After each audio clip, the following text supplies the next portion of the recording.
Israel একটি ছোট দেশ, যেটির 3 দিকে আরব দেশ এবং একদিকে ভূমধ্যসাগর। ইসরায়েলের প্রতিবেশী দেশগুলোর সাথে সম্পর্ক সবসময় তিক্ত, কিন্তু সেই দেশটি 75 বছর ধরে দাপটের সাথে টিকে আছে। এর পেছনে দুটি প্রধান কারণ হলো আমেরিকার সমর্থন এবং তাদের কুখ্যাত গোয়েন্দা সংস্থা মোসাদ।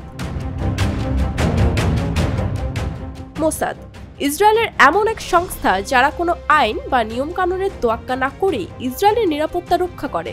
এই সংস্থার কাজের ধরনই হলো আপোষহীন। গুম, খুন কিংবা অন্য দেশে গিয়ে গুপ্তচর বৃত্তি করা তাদের কাছে কোনো ব্যাপারই না। বিশ্বের অন্যতম দুর্ধর্ষ গোয়েন্দা বাহিনীগুলোর মধ্যে একটি হলো মোসাদ। তাদের কার্যক্রম অত্যন্ত গোপনে পরিচালিত হয়। কেবল কিছু দায়িত্বশীল ব্যক্তিরা জানেন সংস্থার ভেতরের তথ্য। এমনকি ইসরায়েলের গুরুত্বপূর্ণ রাজনৈতিক নেতারাও মোসাদের মিশনের ব্যাপারে আগে থেকে জানেন না।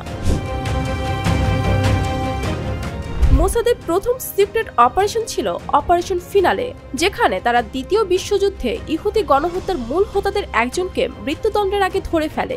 এরপরই শুরু তাদের দুঃসাহসিক মিশনের পথ চলা। 1961 সাল থেকে 1964 সালের মধ্যে অপারেশন ইয়াকিন পরিচালনা করে, যেটার মাধ্যমে কয়েক হাজার ইহুদিকে মরক্কো থেকে ইউরোপ ও ইসরায়েলে স্থানান্তরিত করা হয়। 1962 সালে অপারেশন ডেমোক্রেসি মিশরে মিসাইল প্রকল্পকে ব্যর্থ করে দেয় এবং প্রজেক্টের অর্থদাতাকে হত্যা করে। শিয়া বাটার ও ভিটামিন ই সমৃদ্ধ lily glam beauty soap. Lily, always beautiful.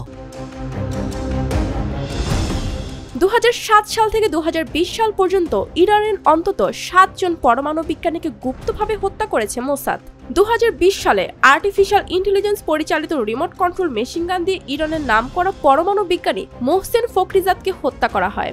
Israel সবসময় আরব দেশগুলোর পারমাণবিক প্রকল্প নিয়ে সতর্ক থাকে, বিশেষ করে ইরান। ইরান পারমাণবিকভাবে শক্তিশালী হলে ইসরায়েলের জন্য হুমকি হতে পারে, তাই মোসাদের অপারেশনগুলো বিশেষভাবে ইরানের বিরুদ্ধে পরিচালিত হয়। ইসরায়েল রাষ্ট্রের প্রতিষ্ঠার কিছুদিন পরেই 1951 সালে মোসাদ প্রতিষ্ঠা করা হয়। এর মূল লক্ষ্য ছিল আরব দেশগুলোর ভেতরে গুপ্তচর বৃত্তি এবং ইসরায়েলের জন্য হুমকির কারণ হতে পারে এমন ব্যক্তি ও সংস্থাগুলোর উপর নজরদারি করা। আরব ইসরায়েল যুদ্ধগুলোতে আরবদের পরাজয়ের পেছনে মোসাদের বড় ভূমিকা ছিল। ইসরায়েলের জন্য অদৃশ্য রক্ষা কবচ হয়ে ওঠা এই মোসাদের জন্য প্রতি বছর $2.73 বিলিয়ন মার্কিন ডলার বরাদ্দ করা হয়। মোসাদের মূল হাতিয়ার হলো ইনফরমেশন বা তথ্য। তাদের প্রশিক্ষিত গুপ্তচররা যে কোনো পরিবেশে মানিয়ে নিয়ে তথ্য সংগ্রহ করতে পারে। তবে সবচেয়ে জটিল কাজটি করে তাদের রাজনৈতিক যোগাযোগ বিভাগ, যারা বিভিন্ন দেশের রাজনৈতিক নেতাদের সাথে সম্পর্ক স্থাপনে কাজ করে। মনস্তাত্ত্বিক বিভাগ বিভিন্ন প্রোপাগান্ডা ছড়ানোর মাধ্যমে ইসরায়েলের পক্ষে জনমত গঠন, যুদ্ধাবস্থা তৈরি এবং বিভিন্ন নাশকতা ঘটায়।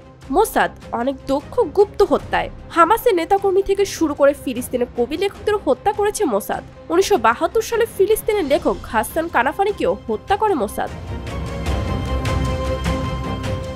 লেবানন, ইন্দোনেশিয়া, তিউনিসিয়া সহ ইউরোপের বহু দেশে ফিলিস্তিন মুক্তি আন্দোলনের কর্মীদের খুন করেছে মোসাদ। বলা হয় পৃথিবীর প্রতিটি দেশেই তাদের নেটওয়ার্ক বিস্তার করে রেখেছে তারা।